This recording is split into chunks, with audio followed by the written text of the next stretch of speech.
అందరికీ నమస్కారం. త్రివేంద్రం వచ్చి చాలా చాలా ఆనందంగా ఉంది. గొంతు పోయింది. Okay bye. త్రివేంద్రం చేరుకున్నామండి ఇప్పుడే.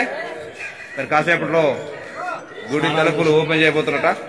అందుకు మేము త్వరగా పోయి స్నానాలు చేసి దర్శనం చేసుకొని దివ్య దర్శనాలు చేసుకొని తిరిగి కన్యాకుమారి బయలుదేరుతాం. స్వామి పద్మనాభం స్వామి గుడి దర్శనం చేసుకుని వచ్చాం. నీరుడు నీకేమైంది? నీరుడు మంచి బండికి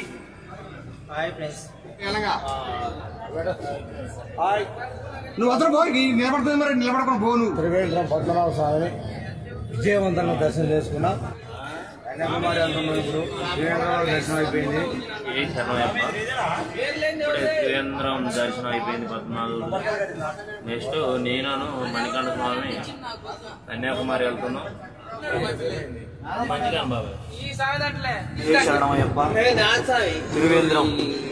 త్రివేంద్రం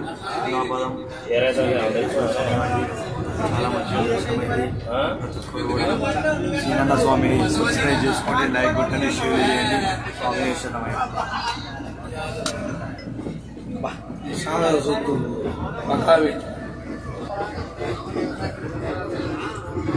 స్వాములు ఇప్పుడే అనంత పద్మనాభ స్వామిని దర్శించుకొని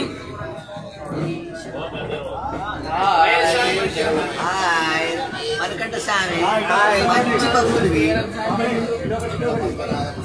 మంచి నడుగురాలి.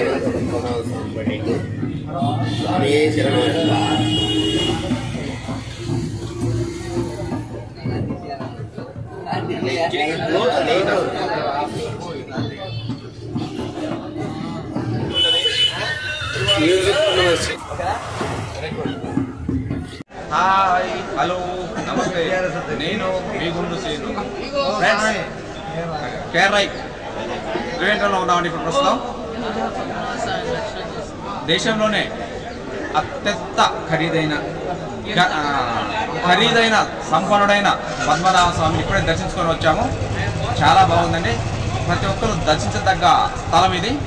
పుణ్యక్షేత్రంలో ఇదొక ఖరీదైన పుణ్యక్షేత్రం చెప్పుకోవచ్చు. అంటే మనకి ఖరీదు కాదు, సంపన్నుడైన పద్మనాభ స్వామిని దర్శించుకోవడానికి వచ్చాము. చాలా సూపర్. అంటే అందరం చాలా సంతోషంలో ఉన్నాము. భక్తి పారవశంతో హ్యాపీగా ఉన్నాము. అందరూ ఒకసారి హాయ్ చెప్పండి అమ్మా. హాయ్.